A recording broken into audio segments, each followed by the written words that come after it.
Hello, everybody, and welcome once again to the Wrestling Inc. podcast. I'm your host, Glenn Rubenstein, joined on Wednesday to talk about SmackDown Live, as always, by David Bixenspan. David, how's it going, man? I am doing well. How about you? Excellent. I am doing quite well. Monumentally average night of SmackDown Live last night. I think in the wake of what happened last week on Talking Smack with The Miz and Daniel Bryan, in my opinion, didn't quite keep the momentum going, but they set up some new storylines, keep others moving forward as we head towards the Backlash pay-per-view. And I guess the big news we should talk about that broke yesterday, Wrestling Inc., of course, had for the full story, Alberto Del Rio done with the WWE. David, you want to tell everyone what's going on with that? Yeah, he gave a 60 days notice, which I guess means he's on a 1-year contract. Or he has a lawyer that's comfortable in being able to get out of a longer contract. But I mean, I'm trying to think though. So when did it? Let me go back because I just debuted October. So we're right now about 2 months out because it was late October last year. I remember it was what was it? Hell in a Cell. I recall because I was at 2 NXT dates that were at a heavy metal festival. So I think it was October 20 something. Wait, excuse me. It was that he gave notice that he was opting out 60 days ago. Yeah. It's not that he just gave 60 days notice. That's right. I got confused for a second. You do have to wonder if it's that his contract is about to end, that it's a 1-year deal, or if it's just that he has a lawyer that's comfortable that, hey, they're calling him an independent contractor. He can give notice anytime he wants and leave. Yeah. Because normally WWE is going to try to hold you to it, but, CM Punk pointed out on his podcast that he did when he spoke out for the first time after he quit. He shouldn't have had to have been in this big fight. That if they're calling him an independent contractor, he should just be able to give notice. Obviously, if it was 60 days ago, then it makes the timing of the drug test failure. Well, I guess we'll call it wellness policy violation because we technically don't know what it is. Yeah. Well, because we technically don't know what it is. This got discussed with the Roman Reigns thing that, you could have not been able to produce a sample. There are other things that can happen. Yeah, it could be the paperwork, like Eva Marie claims or Adam Rose claimed. But they right. Definitely take it seriously. I think, in my mind, I just envisioned this whole thing. They told him a storyline idea. Alberto Del Rio called them all perros, stormed out of there, shaking his head and, in hand in disgust, and said, I'm done with this, because they really didn't use him for anything memorable in this run. I mean, aside from hitting Cena clean on his return. Which is bizarre because apparently they're paying him a whole lot of money. Yeah.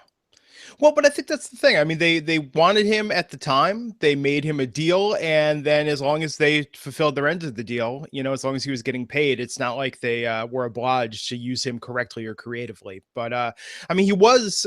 Well, it's funny. I mean, he was the least memorable entrant in that 6-man ladder match leading up to Money in the Bank. I remember very well everyone else's story in that, but not so much about Alberto's. So, yeah, kind of a lackluster run. Of course, he's romantically involved with Paige. This will be interesting, as we saw in the CM Punk documentary. Just that idea that someone stays with the company while someone else leaves the company. I don't know. That would be kind of weird. I mean, think about, your wife or girlfriend working for your former employer that you left, on not maybe the best of terms. I don't know. We'll see how that is going forward. Do you think Paige is going to be in this for the long haul with the WWE? She's under contract for, I believe, a couple more years. So, it all depends on, I think, if they want to have, what was I trying to say? If they want to have the hassle, if they feel like it'll be a hassle, if they feel like it would be worse for them to keep her on, they would probably just let her go. And they've given her quite a push, only to really pull back. It seems like in the last 6 months. But she was in a WWE Studios film. She was a judge on Tough Enough last year. Really a face of the women's division pre-Divas and Women's Revolution. It seemed like, along with the Bellas. And now, she's out on injury now, correct? Yes.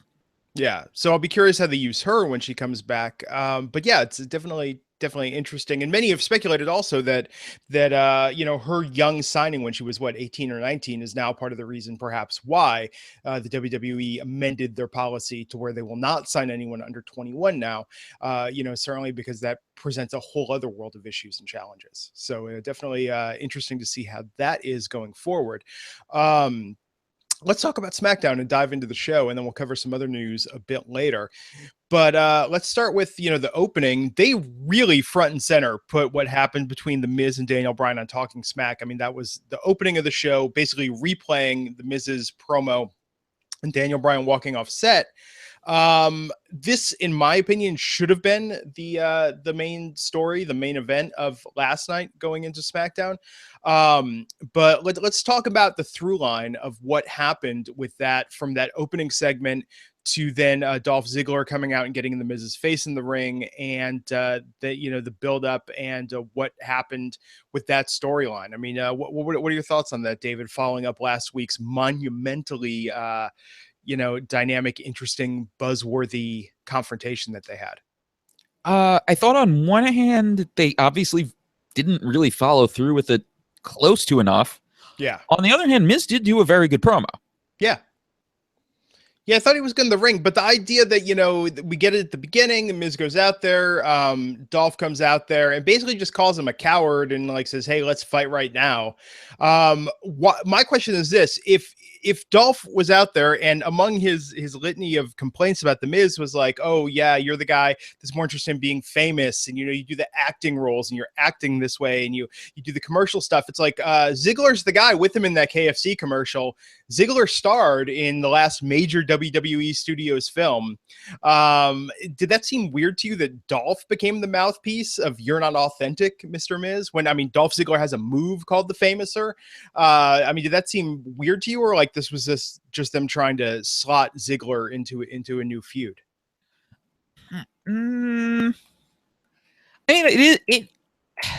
It is weird to have them feuding together all of a sudden after you just introduced an ad where these two are presumably having a fake wrestling match, so to speak. Yeah, and supposedly that ad campaign is going on for the next 6 months. This is going to be a big. KFC spent some substantial money to get them to film that segment post, SmackDown a couple weeks ago, put Ziggler as the Colonel, the Miz in a chicken suit. This wasn't just one-off Ben-Hur money. This is they are now a major, major sponsor of SmackDown and the WWE. Yeah. So if this is going to coincide with it, do you come up with a storyline to pull it together? Because it just doesn't feel like the right timing. Because like I said, otherwise it's what did these two guys who now apparently really don't like each other, did they just agree to have a fake wrestling match? Did they have a real match where the real results would be chosen to be part of the commercial while they were dressing up like Chicken Little and Colonel Sanders? Yeah, and here's the weird part of it, right? Is that The Miz referenced the ad in his opening diatribe. Yes. Where he said, I dress up. So look, if you ignored the ad entirely, ignored the fact that it existed, I could see Ziggler and The Miz feuding. But to have The Miz acknowledge that, meaning there's an in-universe acknowledgement of that, and then have it be the guy that's in the ad with him that's feuding, saying that oh, you just want to be famous, you're not legit. Oh yeah, sure, I was in that commercial too, but I really mean it, man. It's just, I don't know, that. That's why Ziggler is a strange choice of opponent, especially when what Daniel Bryan was preaching about, his doing it for the love and, this being against the soft WWE style. Correct me if I'm wrong, but Ziggler came up the same way The Miz did, right? Ziggler was in OVW, debuted as part of the Spirit Squad. He's WWE homegrown, right? Did he have any notable indie career? No, but those two are both pretty much entirely WWE trained products. Yeah, no, I understand that. That's what I'm saying is that. Yeah. So it's if there was going to be a standard bearer to represent Daniel Bryan's point of view, it's not Dolph Ziggler. They could have brought up any guy from NXT. I think we talked about this last week. If they wanted to bring back Cassius Ohno, get Chris Hero in there or some indie guy to be Daniel Bryan's proxy, they could have done that. Well, there is one way you can still kind of do that, even though they're both homegrown guys. Yeah. You can look at it from the point of view that, well, Miz is this, reality TV guy and wannabe actor or whatever you want to call him, and Ziggler is an athlete. Ziggler was a fairly high-level collegiate wrestler, that type of thing. And actually, that's right. I forgot. Miz technically started in UPW in California, but that was kind of a semi-official WWE satellite that was training guys with the idea of getting them to WWE. And he ended up on Tough Enough and into Deep South fairly quickly. So he's still pretty much a homegrown guy. Yeah, I mean, and that's the thing. And The Miz, I mean, as someone who's been following Mike Mizrin's career since the real world, I mean, I remember reading on, the wrestling gossip sites back in the, early 2000s that, oh, he did a walk-on spot at this promotion. Oh, he's going to wrestling school here. But pretty much because he didn't have it seemed like his goal from day one was to get in the WWE. Yes. And he never really focused on establishing a huge name for himself on the indies, whereas the guys like Brian or Punk or Kevin or Finn or I mean, it seemed like Miz had one goal in sight and went for it. So I don't know. I thought it was a little disappointing to see that this is where the storyline's going, given how all our minds were racing last week with where it could go. Right. Dolph Ziggler, and I like Dolph Ziggler a lot, but I just don't think Dolph Ziggler versus The Miz sets the world on fire. I have one way that it could. Huh. You were talking about how long you've been following his career pre-wrestling and everything. Yeah. What if, to counteract Maurice, Dolph Ziggler brings out Coral as his valet? Yeah, I was gonna say, or Trishelle, just like let's just go all the way back, right? And it's funny too. Actually, it's funny you mentioned that. So we went to The Miz had a meet and greet the day that we went to those house shows a couple weeks ago, and we were like, oh, let's go to The Miz meet and greet. We got nothing else to do in Fresno on a Sunday afternoon, and we were talking about there in line. My wife and I were like, we're older than everyone here. Like, we're the only people that even remember the real world. It seemed like, or the real world back to New York, and it was like we were like, oh, we should bring that up to The Miz. Does he still keep in touch with Coral or Trishelle? And we were like, yeah, sure. He gets it all the time. I'm like, I don't think he gets that much anymore. I think his entire fan base now, doesn't even know his roots, maybe pre-Tough Enough. But no, I think you're right. Coral would be an interesting choice, but I don't think people would get it. That'd be like, why don't they bring back Daniel, Pooter, who won that season or something? Let's just go all the way back. Well, I mean, they are in business with Bunham Murray Productions. Oh, that's true. In the real world. So, I mean, yeah. I would presume they'd be able to use the footage if they really wanted to. Oh, no, and that's the thing. I mean, I think his journey's really interesting with that. It of course makes the rounds on Squared Circle every couple months, but in the light of his promo last week on Reddit, someone uploaded technically the debut of The Miz on The Real World when he was just home alone one day in the loft doing the Miz character. But what's funny is I remember watching that episode and thinking, like, I think that guy's got something. Like, it's silly. It's what we all used to do as kids. But here was a guy, in his early 20s doing the I am the champion, and pulling off these moves and whatnot. And I think for me that's what makes The Miz endearing, is that you can tell he's a fan who got into this because he loves it, Yeah. So we'll see where the storyline goes, but that definitely was, the big hype going into this episode. Speaking of hype, the Hype Bros versus the Vaudevillains. The Hype Bros won to advance in the tag tournament. What did you think of the match, and what did you think of the new intro that we got with the Vaudevillains? I mean, really going for the more villainous turn, talking about what's manly and what was it, the crushing of cartilage. It seemed like maybe an attempt to define the Vaudevillains a little bit more now. Yeah, because they hadn't really done anything with them on the main roster. It's just like, here are these guys dressed as old-timey, strongmen or whatever. And they didn't. I think they only got like one or two promos, like maybe very early when they got called up. Yeah, the most memorable promo was after concussing Enzo Amore. Yes. Having them come out and sort of own that and get some heat for it. But aside from that, I don't think they've done anything really memorable on the main roster.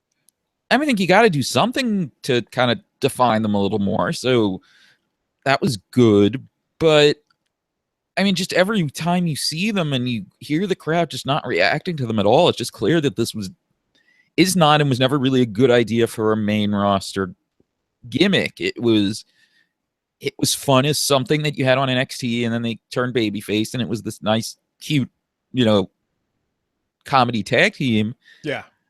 But it was always going to have a limited shelf life, and then bring them back to the main roster, especially as heels. It just doesn't work. Like, I don't know if it would have worked to bring them up as baby faces either, but I mean, they're talented enough. They should be able to have a spot, but this gimmick is just nothing. It's unless you have them as baby face, but it's not something that has mass appeal. I mean, it is kind of an ironic, haha, look at the guys with the old-timey mustaches type of thing that you're supposed to find funny and kind of cheer for. And I don't think that's the type of thing that, at least right now, necessarily works on the main roster. Whereas the Hype Bros, it seems like, are doing pretty well in those bigger venues, right? I mean, it seems like it was almost felt overdone and forced at Full Sail, but you get them out there. I don't know if it was on, was it on SmackDown last week? Was it, or was it on Main Event or Superstars, where they had like their own little section of fans that were dressed up? But one of the matches the Hype Bros did in the last week, I mean, you could tell like they're really getting over with these crowds, and compared to the Vaudevillains, it just, I don't know. I mean, the Vaudevillains are not translating to this bigger venue. Some guys play better to bigger rooms. Some guys play better to smaller rooms. The Hype Bros act clearly plays better to bigger rooms. Yeah. And so the Hype Bros won the match. The thing that surprised me the most, though, was that it was a short match. And I think that's what speaks to the Vaudevillains maybe getting a little, I don't want to say buried. I feel like that's an overused term, but I'm just going to say a little lost in the shuffle of this new era, is that when I saw that it was the Vaudevillains versus the Hype Bros, two NXT veteran teams that have put on, you know, especially the Vaudevillains have put on some really strong matches in NXT. I was like, okay, clearly the Hype Bros are gonna win this match, but they're gonna give the Vaudevillains a good showcase. And then no, I mean, it was one thing where it was over in 3 minutes. That was what was really shocking to me.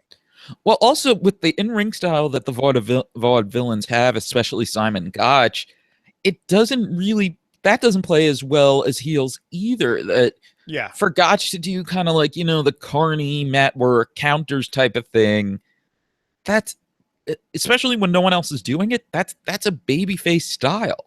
Yeah. So they don't even really have anything in the ring either, because he can't really, because Gotch, who's the better of the two in the ring, can't really do what he's best at. So they're just kind of stuck and generic. But I mean, I don't know if I can say I like the Hype Bros persona, but I think they're doing well with what they're supposed to be. And as much as people are critical of Mojo Rawley getting called up, I mean, he is so good at the charity stuff and doing stuff with kids that I totally get why they called him up. And as part of, you know, a mid-card, you know, opening match tag team, I think that's fine. Oh, yeah. I mean, yeah, he's not quite, you know, he's not great or anything, but he's fine. But Mojo embodies, what's that Scott Hall quote that he gave the guys on Breaking Ground, where it was like, you know, my thing was that it doesn't matter if you're the top guy. If you carry yourself like you're the top guy, you're going to get over. People are going to notice. And I think Mojo's the embodiment of that. Mojo, he's humble, but at the same time, I think that he goes that extra mile. You know, he interacts with the fans and he has that aura about him, like nothing phases him, you know? And I think that I think in Mojo's head, he's the top guy. You know, and I like that about him. I think that it projects very well. And I think it's, you know, you saw that note Ryder posted yesterday on Twitter. I think it's elevated Ryder's game and given Ryder, you know, some nice support. So let's talk about what happened with AJ Styles and Apollo Crews in a second. But first, want to remind everyone, speaking of Scott Hall, WWE stars everywhere are just completely changing their lives with DDP Yoga. If you haven't heard about it yet, if you haven't gotten bored yet, now is the time that you need to try DDP Yoga. Used by the likes, we mentioned Scott Hall, used by Chris Jericho, used by Goldust, Dustin Runnels, of course. And it is just changing lives with DDP Yoga. Of course, Jake Roberts in the Resurrection and Jake the Snake, you saw also DDP Yoga not only changed his life, but arguably saved his life. And now they've taken it to another level with the DDP Yoga Now app on iOS and Android devices. So you got no excuse, because now you can take DDP Yoga anywhere with you. And the cool thing about the app is that you can track more than just workouts. You can connect it to a Bluetooth heart rate monitor, track your calories and heart rate in real time.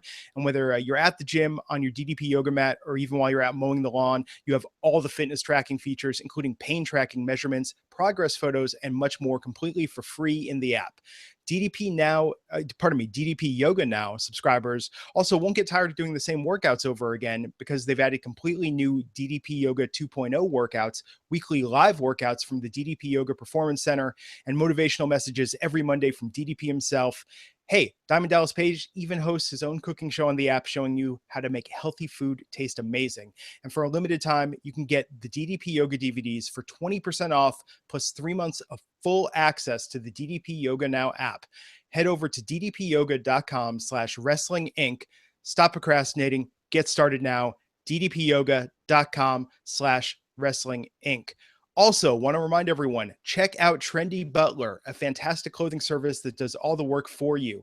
You select a style profile. Trendy Butler has a stylist hand-pick clothes that cater to you and your style. Even better, for only $65, you get over $150 in designer clothes. Make sure you use the code Wrestling10 at sign up to get $10 off. And you can find out more about them at twitter.com/trendybutler, Instagram.com/trendy_butler, and of course, trendybutler.com. Use the code Wrestling10 to get $10 off. We thank our sponsors for bringing you the Wrestling Inc. podcast.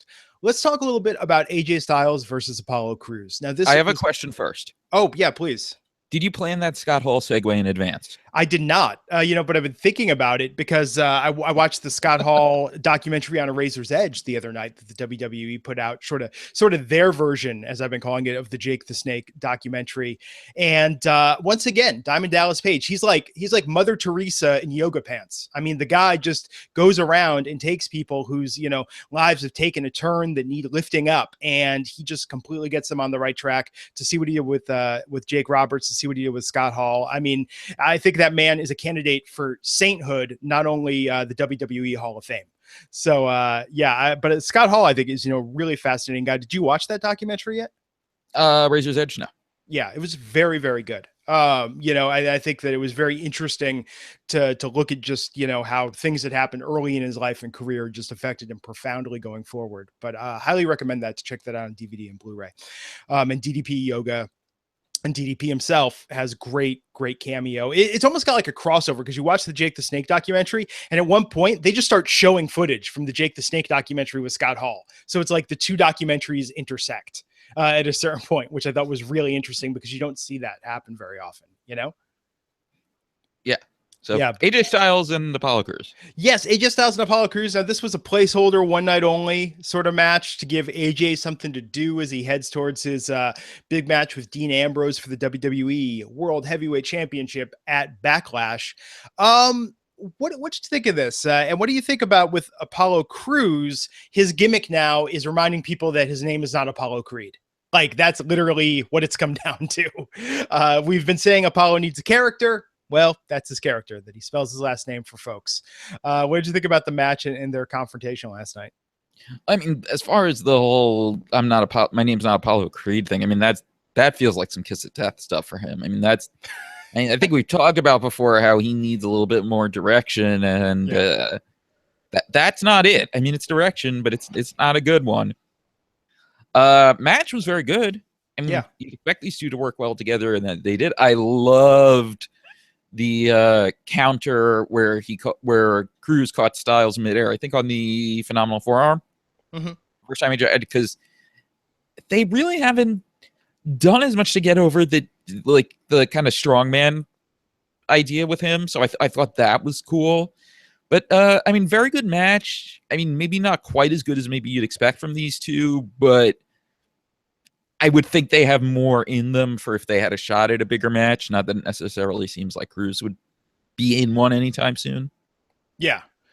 No, I think it was, the match itself I thought was good, but that buildup just really left a lot to be desired, where it was just like, okay, AJ's doing the face that runs the place bit, which I really like. I think doing AJ as like an over the top comedic heel, I think is working out pretty well at this point. But I don't know. I feel bad for Apollo that he's got to make the most of this somehow, and it just all becomes spelling out. And it's funny, he keeps saying Apollo Crews so much, I think even he's going to slip up and refer to himself as Apollo Creed at some point, because I know, because it's like you say it so much and it's just going to be like Apollo Crews, Apollo Crews, Apollo Crews, Apollo Crews, creature.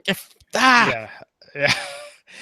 And it's weird that they're lampshading it now. Like, the guy's been around for a year, and it's like, and we know people screw up his name, but let's make that the thing that he needs to correct people. I don't know. That's, in my mind, not a good sign. I worry for where Apollo's career is headed from here, if this is where he's at this stage in the game. So let's save this promo that they did with Slater and Rhino and Slater's wife. Let's save that till we talk about the match, and first talk about just what we got last night, which was the official start of this angle with Bray versus Randy Orton. What did you think of that segment, and that, I mean, how hard they're pushing this now? I mean, considering how much I hate this feud, it was better than I expected. Mm-hmm. But it just seems almost a little too, I don't know, maybe, I don't know if trite's the right word, like, just the way they did it, where Bray's doing his shtick, and then I forget what the exact verbiage was, but it was something like, with Orton, like, oh, I've had problems for a very long time, or whatever it was. It just was like, predict the promo word for word. Mm-hmm. It was better than I expected, and it didn't make me want to throw things at my TV like I usually do with Bray, and especially with these two together. But I can't get into this. I can't. They need to be with someone. Both of them needs to be with someone else who feels more fresh. Both of these are guys who felt stale. And I mean, Orton had an opportunity to feel fresher after being out for so many months. And I know I'm like a broken record with it, but it's true. They needed to be with someone else. Wyatt needed, even if it was not like a near main event level feud, he just needed someone who was fresher, and so did Orton. Yeah, it felt very hokey to me when it was Bray, quoting Randy's theme song, and just, I don't know, like, we've discussed this before. I almost feel like in kayfabe, like, you should not acknowledge the lyrics to your own theme song, to anyone else's theme song. Like, it just always comes off really, really hokey and bad. It sounds like, like William Shatner doing his reading thing. I pointed a couple weeks ago to, like, that quote with Nia Jax. I was like, Nia, you're here in WWE. What makes you different? Well, I'm not like most girls. And she just started reading her goddamn song lyrics to her entrance theme. It's so, like, but yeah, I love that comparison you made. It's like the William Shatner Ben Folds album and the cover of Common People, and yeah, it's just, it sounds so bad. So it was like, oh, you hear voices, man, and it's just like, oh, okay, with Bray Wyatt, tell me if you're on the same page with this. With Bray Wyatt, I think less is more. And I think that if you have him, you have a few well-chosen words, that makes him a lot more intimidating. Whereas when he just talks and rambles, it's like this guy is saying nothing. This is just, like he watched De Niro and Cape Fear, watched a documentary on Charles Manson, and then just wrote down a bunch of nonsense and is out here spouting it, trying to sound like he's, imposing or foreboding, Yeah, I mean, I almost feel like I have to go back to see if his promos were ever better than this, or they just felt fresh when they were new. Yeah, his original NXT intro with those montages, and he was actually his original NXT montages, they had the music and they had like the shots of the swamp and they had him saying stuff, and sometimes it came across as like, oh, that he mildly has a point. But then other times it sounded like some SNL sketch about, like, deep thoughts, for like profound statements from college students. It was like, teachers say they have all the answers, man, but can't know who taught them everything. It was just like weird, like half-baked sort of platitudes. Like, go back and watch his original NXT promos. Like, for every one that's gold, there's 10. They're like, he kind of had a point, but lost it halfway through there, Yeah, I mean, it's overdue that he's a baby face, but they don't have enough heels, so there you go. Yeah. So, I would have preferred to see something a little more in ring with them. I think would have made it better. Would have given us a little more meat. Less of a talking segment, just Yeah. something physical. Yeah, because at this point, hey, I mean, I don't know about you, but it's like I'm just watching to see the Sister Abigail into the RKO at this point, like which I don't think they did at the house shows that I saw them wrestle at. So I'm curious to see that pulled off, and that's going to be on Backlash, correct? That's on the card. I think so. Yeah. It seems like that's the best opportunity for it. So let's talk about the women's segment, which see, I don't know about you with this, but we had Naomi and Becky Lynch versus Alexa Bliss and Natalya. We had Nikki Bella on commentary, and of course Carmella came out and interrupted it. Here's where I'm at with the women's division on SmackDown. If you only have 6 women in the division, you don't have to use all 6 every week. And I know this is building up towards the 6-pack challenge to determine the first champion, but it seems like we're going to see all 6 of them in the ring. We've seen all 6 of them in and around the ring almost every week of the new era, or certainly at least since Nikki's been back. Yeah. I mean, I get your point. To me, it's more that it calls attention too much that there are only 6. Yeah. I mean, not that Raw really has more, but you can sort of pretend.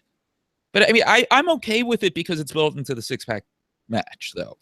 Yeah, I thought it was a little predictable last night. I thought the best part was Carmella coming out and attacking Nikki Bella, because that literally, I don't know how well they hit it in the arena, but I mean on TV that was out of nowhere, where it was like Carmella just bam was at the SmackDown announcer table and just attacking Nikki. I thought that part was really cool. But yeah, I mean, aside from Naomi's entrance, I don't know. I mean, like last night, and I really like all of the women involved with this, but I thought last night was just kind of like, okay, this is going to get a little stale. You got to freshen this up a bit. Yeah, I mean, seemed like the crowd was really into the Carmella Nikki stuff, though. Yeah.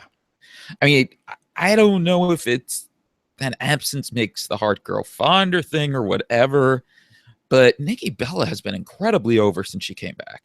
Yeah.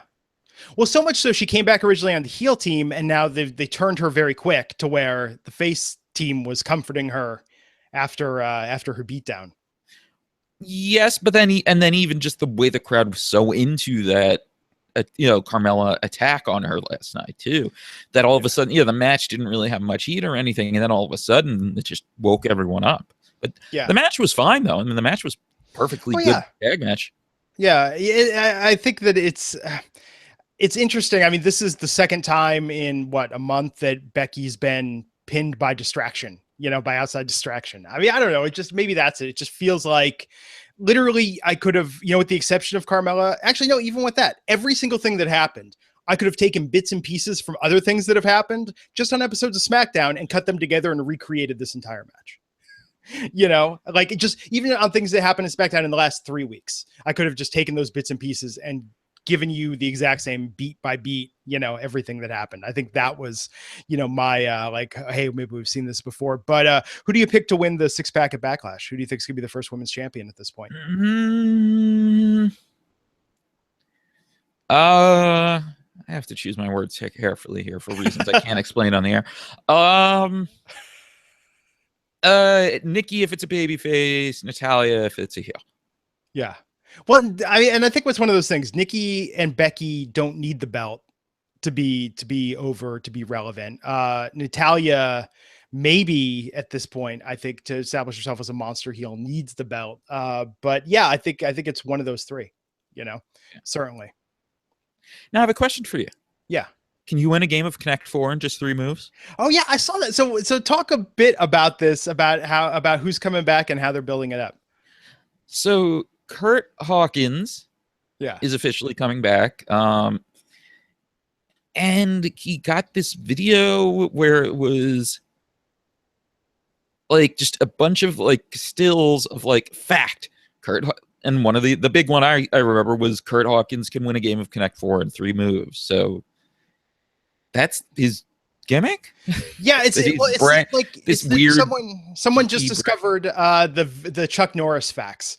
Yeah, and just was like, "Oh, this is great. We should use this for a wrestler in 2016." Yeah, it's fine. But a little random. But I mean, I like it. It was amusing enough in the way they presented it. Speaking of amusing enough in the way they presented it, so now we go back a little bit because you wanted to wait for the match to talk about this. The visit to Heath Slater's trailer. Okay, so in concept, I love this. In concept, I think this is A+++++. That we're going to do this vignette behind the scenes into Heath Slater's life. Obviously, his kayfabe life. They, had it in a trailer. They had the white trash wife. They had the hors d'oeuvres with the crackers and cheese whiz and Vienna sausages. Rhino hanging out with him. I love the concept. What did you think of the execution, David? I thought it was a little much. I mean, it was entertaining, but I thought the best parts, to be honest, were Rhino's reactions to everything. Yeah, Rhino was really funny and really, really, I mean, like, his comic timing was great. The way they cut it together with him. I mean, he, for being a background player in this bit, stole the show, in my opinion.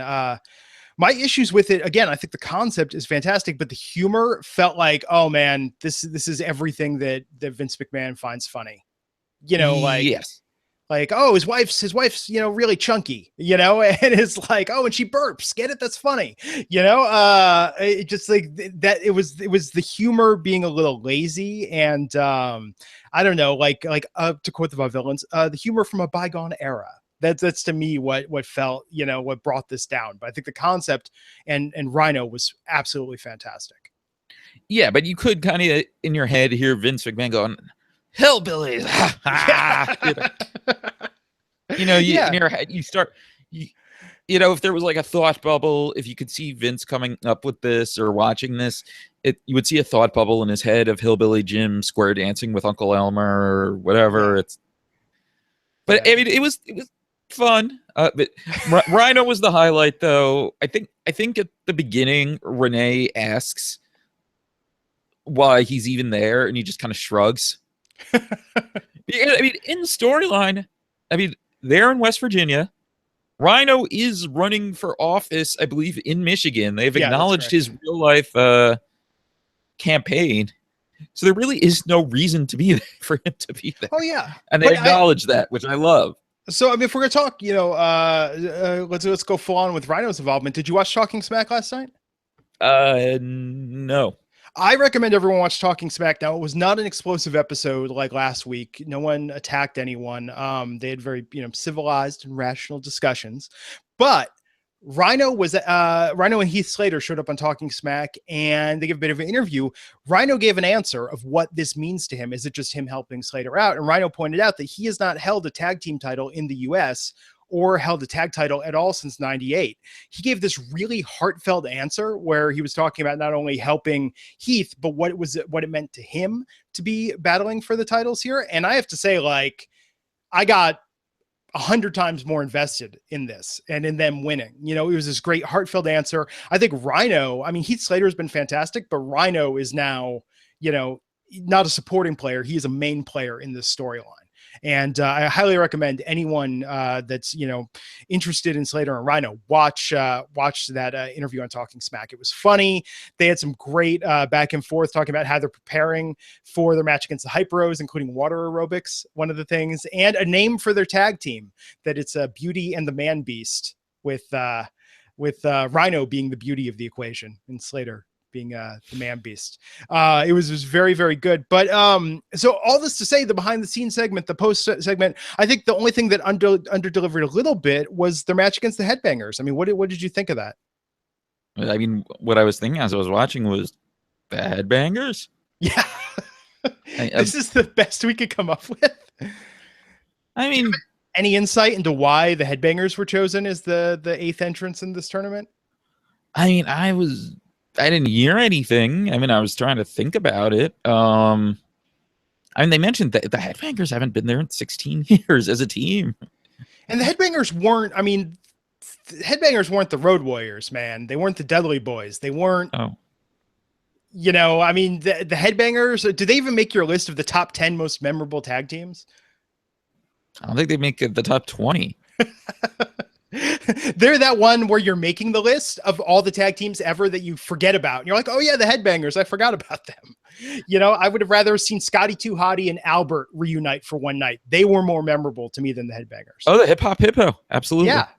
Let's get tons of funk back. I mean, get the Funkasaurus out there, get him with Albert. Let's, I mean, that's the thing. Of all the memorable tag teams, the Headbangers are not on that list, in my opinion. But the match, I think, was interesting in that Slater got a little busted up. I never realized that he had two different dancing whatever gimmicks.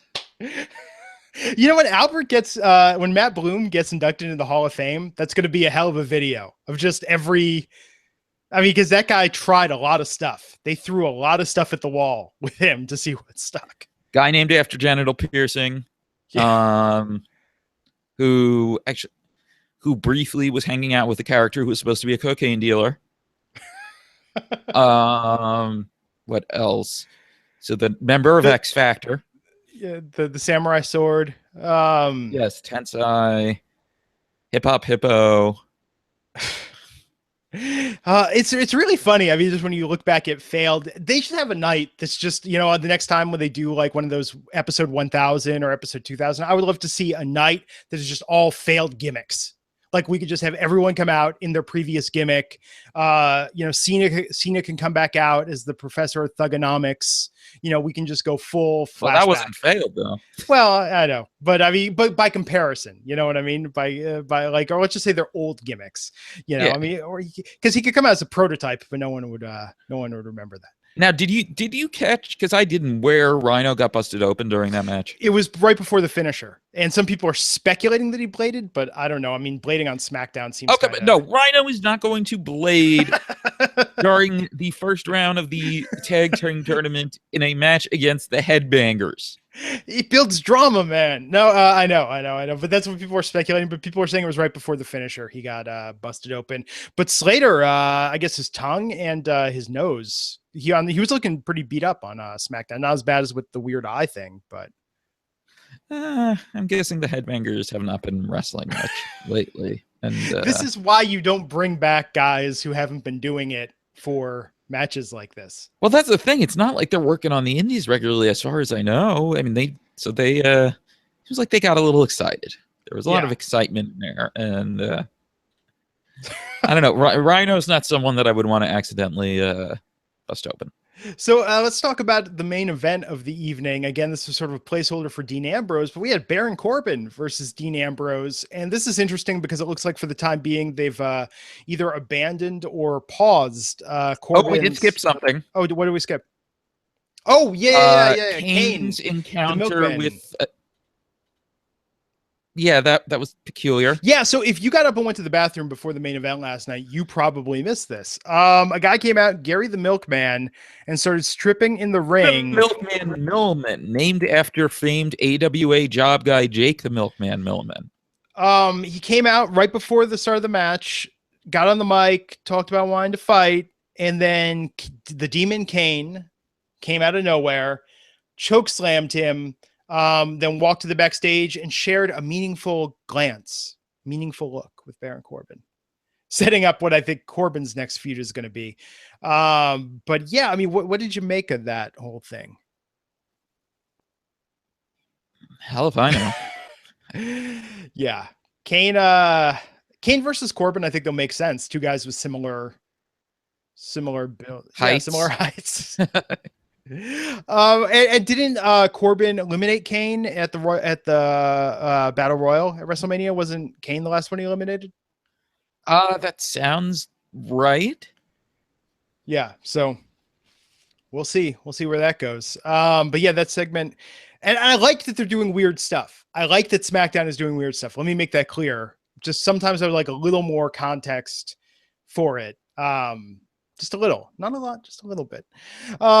So Corbin versus Styles. I mean, yeah, as a placeholder versus Ambrose. Pardon me. Corbin versus Ambrose with Styles on commentary. What did you think of the match itself? I didn't think the match was much. I mean, Styles on commentary was very good, as he has been always since he's been doing this. I feel like they've been using him doing the commentary more regularly during his feuds than they have been with other people. Maybe just because of his improvement as a talker and all that. But I didn't think too much of the match. I really did like the show closing angle. Oh yeah, with Styles and Ambrose. Yeah, where with shaking his hand, and obviously AJ's planning something, but then he just he shakes his hand after the crotching him on the top rope. I think that'll be interesting. A lot was made of that. Now, I guess for people that hadn't read or heard this yet, AJ stayed on that top rope into the start of the dark match. I had not heard that. Yeah, there's photos online. You could see like Reigns and Cena and the guys in the ring for the dark match, and Styles is still straddling the rope. Well, because he sold it. I love that he sold it like death. Yeah. Because, I mean, that doesn't usually happen. I just love how he was just frozen there grimacing in the first place. Well, he did show up on Talking Smack, about 15 minutes after the end of SmackDown Live. So he did get off the rope successfully and appeared, not too traumatized by the event. But yeah, he has an interview on Talking Smack talking about it. But I thought with Corbin and Ambrose, I thought that was a, solid match. It was good for placeholder one-off. But yes, Corbin's not bad. No, he's just. I mean, he's a project. But okay, the video that I just saw on Twitter, that I see on Twitter, says that he spent the entire dark match on the ropes. It couldn't have been the entire match because 15 minutes later he was on.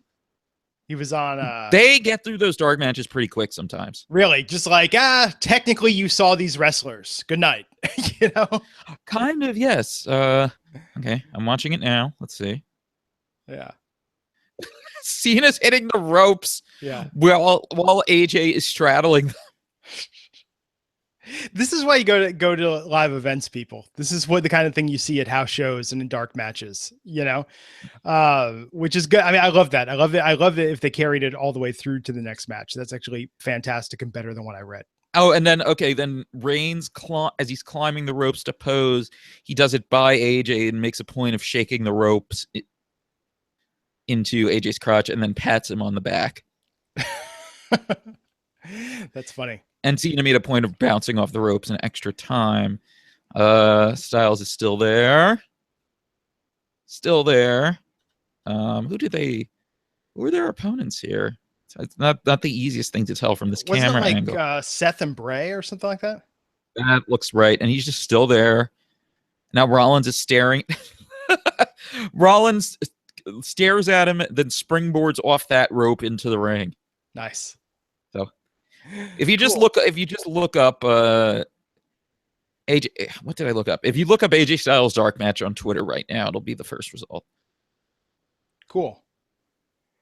Yeah. So what did you think of this episode of SmackDown Live? It was fun. I liked it, but I think because of the main event, I would say Raw was the better show this week. Yeah. And my complaints about SmackDown Live last night really just have to come with how do you follow up this week of build up with The Miz and Daniel Bryan? It's entirely that. They didn't really.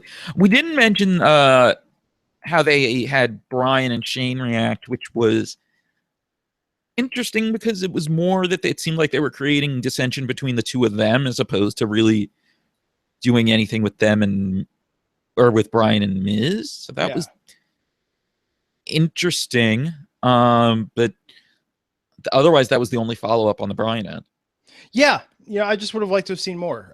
So I think that it was a lackluster episode of SmackDown Live only because the other episodes have been as good and because maybe expectations were so high. But I think that, it was enjoyable. It just wasn't everything that, you build it up so much in your head. How do you possibly pay it off? And this was not it, in my opinion.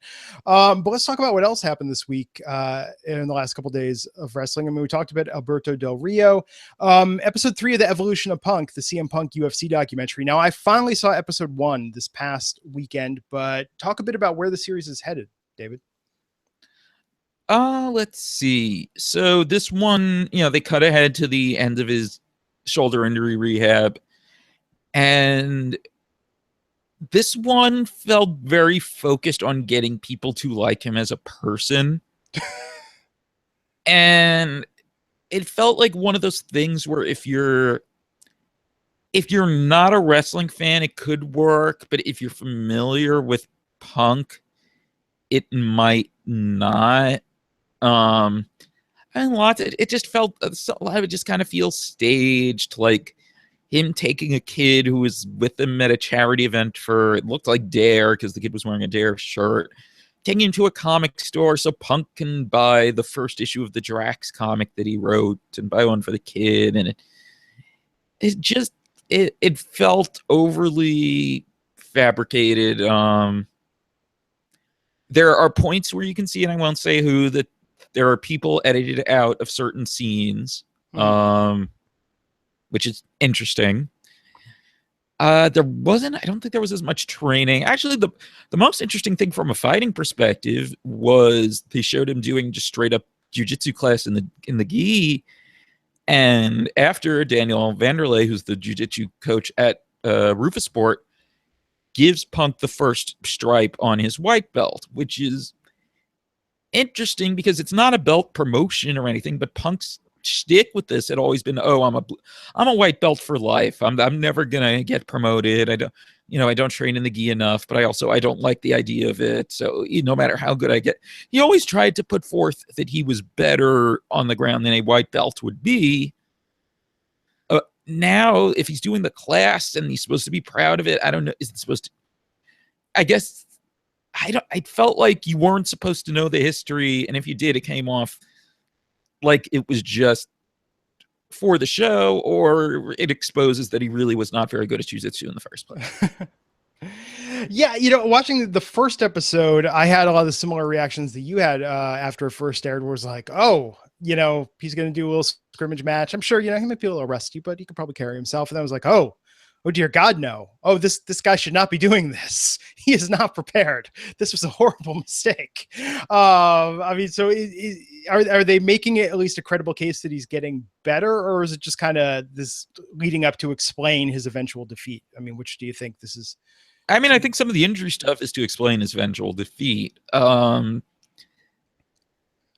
He's clearly getting better now. That what they also did on Monday was they did a Facebook live stream of him training. And again, he looked better, but he doesn't look good, especially if you compare it to Mickey Gall's training videos. And, one thing I saw a lot of people noticing was that every time he threw a punch, his opposite hand dropped, which is obviously not good and is opening himself up to counter shots. It makes you wonder also, like, I mean, some people were being conspiratorial about it, like, oh, maybe he's just doing that to make it seem like he has this glaring flaw and blah, blah, blah, which maybe, because it is a little weird, especially if there's so little footage on you and you're new, to give your opponent this much training video. But who knows? I'm still concerned that something bad is going to happen. I mean, and because he just doesn't seem to be coming along that well. I mean, between age, injuries, that he was not, as pro wrestlers go, he was not an especially good athlete. I mean, he's gonna be behind anyone even who tried to do the exact same thing as him, who was a better athlete, less broken down, and so on. I just think when you look at his strength, which in my opinion, I mean, his wrestling was good, but I think his strength was always his character and how he was on the mic, and his point of view as an outsider or a rebel or someone who had this insane ego, but came across as still likable in an anti-hero sort of way. How does he do that in UFC and back it up when it's not predetermined? Because if he starts cutting promos on his UFC opponents and then goes get in the ring and gets demolished, you can only do that once. It's like you have to back it up. And how do you back it up in this environment? Well, he's not really cutting promos, though. That's the thing that's weird, too. I don't know if it's the confidence or lack thereof. But, I mean, he's not cutting promos. I mean, if the whole point of signing him was that he could theoretically draw wrestling fans in, he's not cutting CM Punk promos. Oh, Dana White's going to break even on this.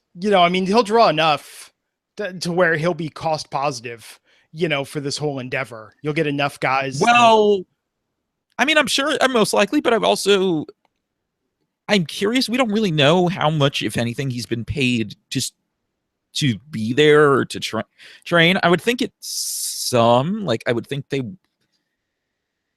but I mean, you can't be sure about that because that would also be kind of breaking precedent from the regular fighters. Yeah. So it's hard to say. I mean, if they weren't, then yeah, of course they're going to make money on it. I mean, but at the time, people thought that it was that Bellator maybe was going to get him, and that he wanted to make sure Bellator didn't. With hindsight, who knows? I mean, one of the weird things about this has always been that Punk and Dana White tell completely conflicting versions of what happened. Dana White says Punk came to them. Punk says that they called him all of a sudden. He was like, yeah, sure, but he was surprised. So whichever is true, this still goes on as far as I know. I mean, I don't think either has changed their story, but they just keep conflicting each other. So that's weird too. I mean, week and a half away. So we're gonna find out soon. Yeah, I'm looking forward to it, man. Cool. Anything else here before we take this home? A couple of bits of breaking news. Eva Marie has dyed her hair black. Ooh. So it's interesting. No, actually, but the bigger news, I guess, it's more of a UFC story, but Joe Silva no longer matchmaker with UFC. Huh. And I mean, he had been there since pretty much Dana White and the Fertittas had bought the company, and he'd even been working for the previous company as a consultant. And what makes it especially interesting is that a lot of the UFC's model and the things that are patterned after pro wrestling as the way of doing business, I mean, that comes from Joe Silva, because Joe Silva is a gigantic pro wrestling fan. I mean, the things like how the 4th of July weekend show is the biggest show of the year. His thing was, that's our Starrcade, because he grew up in Virginia. And when they first started the lightweight division, his idea was for it to be like the WCW cruiserweight division of MMA. And this is a guy whose booking was inspired by pro wrestling. Even other things like not having instant rematches usually, and generally trying to book things mostly as winner versus winner based on their last fight. That was him going more on a pro wrestling model than a boxing model, because boxing would have like a lot of title rematches right away and stuff like that. So if he's gone, and we'll see what happens, because obviously there has to be a story behind this, whether he was fired or quit, or it's a combination of the two. If he's out, I would think that the way UFC books fights is going to change a lot. Yeah, no, it sounds like it. I think, now so let's talk a bit about what his role is specifically, though, and how hands-on they are with that, because that's the closest thing, the guy that does the matches. I mean, that's the closest thing you have to someone that does the story, right? Is the guy he was the match. They had two matchmakers, him and Sean Shelby. Sean Shelby had also been there since kind of the beginning of that ownership. But wasn't a matchmaker till later. What it was that Sean Shelby did the matchmaking for when they bought the WEC. He did the matchmaking for that. And then when they bought Strikeforce, he did the matchmaking for that. And then once everything was merged together, he did the matchmaking for the lighter few weight classes and the women. So gotcha. Shelby presumably still there. Joe Silva did the matchmaking for everything 155 pounds and above. So, I mean, it seems like there will be changes. It should be interesting to find out exactly what happened and why. Cool. Well, so that's definitely the big news with UFC. We covered at the top of the show the big news with the WWE, with Alberto Del Rio being done. Of course, Wrestling Inc., not to toot our own horn too much, but Wrestling Inc. had that story first. And where did word on that come from? Do you know what the source was on that? On Joe Silva? No, on Del Rio. I'm just curious. No, that was a Wrestling Inc. exclusive. Raj reported that first. Yeah. So it's again, we'll see what happens in the fallout from that, how that impacts Paige's career. And where do you think, just to touch back, I know we didn't talk about this earlier, but where do you think Alberto Del Rio goes from here with this? Being that he probably has his bridge burned with Lucha Underground, and who knows what's even going on with them. I mean, TNA had made a play for him. Yeah. Theoretically, they have more money now, so I would think that's where he goes. If Yeah. if he tries to stay in North America, I mean, otherwise, I'm trying to remember if New Japan had any interest, but I would think TNA. You can go feud with Aaron Rex. Cool, man.